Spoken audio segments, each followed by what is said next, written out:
Apa ini? Ini. Selamat pagi anak-anak. Selamat pagi Bu. Apa kabarnya hari ini? Baik Bu.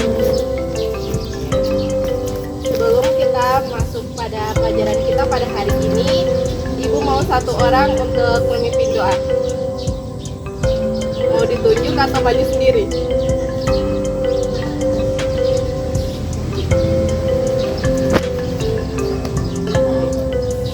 Ada teman-teman kita satu dalam doa. Terima kasih Danina.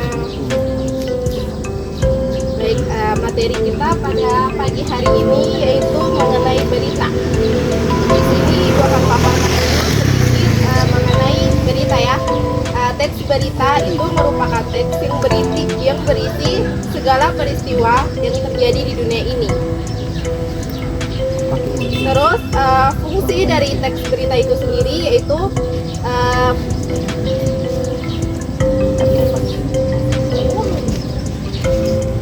berita disampaikan secara aktual dan berdasarkan fakta yang ada. Artinya, segala informasi yang kita dapatkan dari teks berita merupakan kejadian terkini serta benar adanya. Dengan begitu, masyarakat luas bisa mengetahui melalui peristiwa yang terjadi di suatu tempat.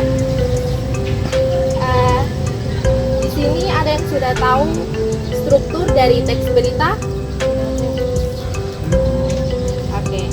Jadi struktur dari teks berita itu terbagi atas 3. Yang pertama itu orientasi berita, yang kedua itu peristiwa, yang ketiga itu sumber berita. Udah dengar semuanya?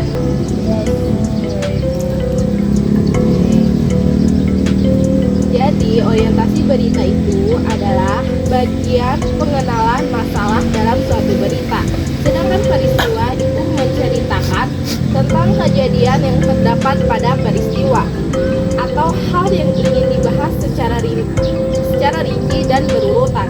Sedangkan sumber berita itu terletak di bagian awal berita atau akhir berita. Di sini sudah pada tahu unsur-unsur dari teks berita yang unsur 5W 1H.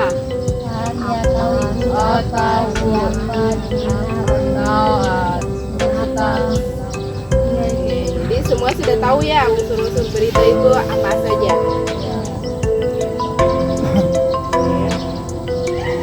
Jadi di sini Ibu langsung masuk ke selanjutnya itu kaidah kebahasaan dalam teks berita, yaitu yang pertama penggunaan bahasa yang bersifat standar atau baku.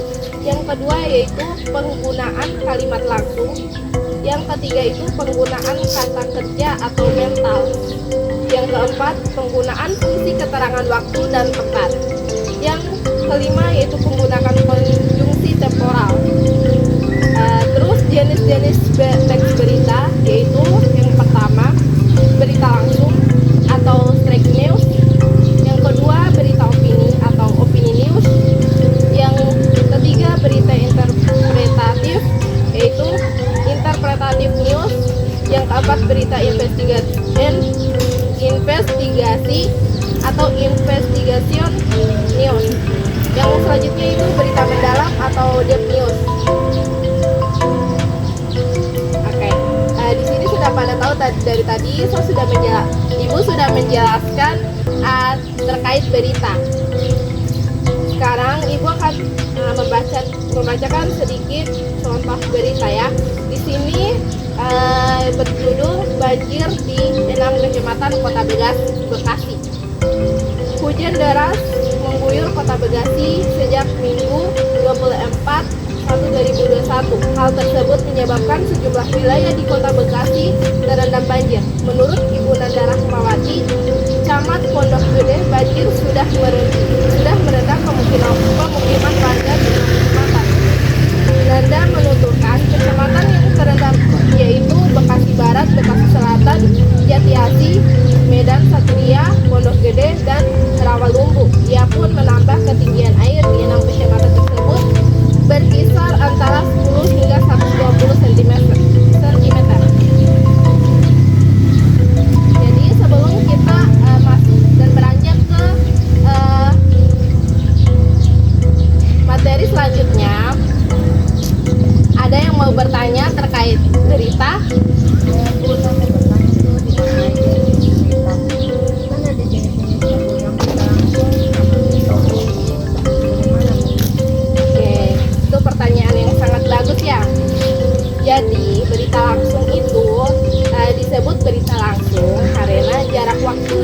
suatu peristiwa dengan proses peliputannya tidak lebih dari 1 atau 2 hari. Bagaimana? Sudah ngerti? Kalau tidak ada yang bertanya, ibu yang bertanya nih. Tidak ada lagi yang mau bertanya? Ada Bu. Sekarang ibu mau bertanya ke kalian ya, apakah kalian sudah paham atau belum dengan materi dari berita yang ibu paparkan? Paham Bu. Paham Bu.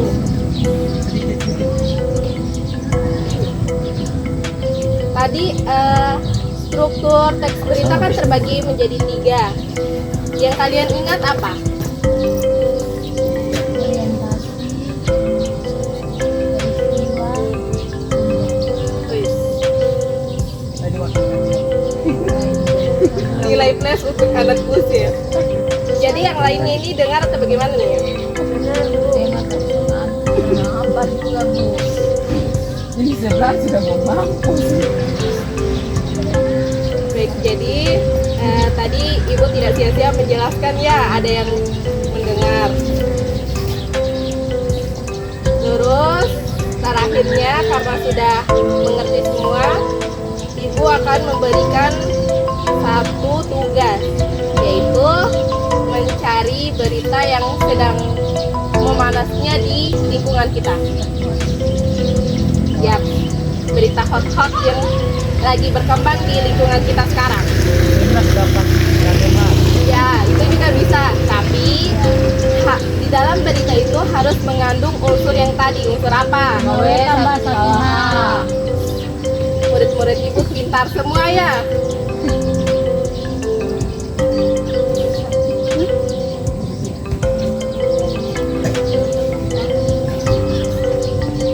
Ada yang mau bertanya mengenai tugasnya? Saya sudah paham. Tugasnya dikumpul minggu depan. Sekalian ibu mau memeriksa dan mengevaluasi seberapa paham kalian mengenai materi berita pada hari ini. Mungkin itu saja materi kita pada hari ini. Ibu sekiankan. Selamat siang.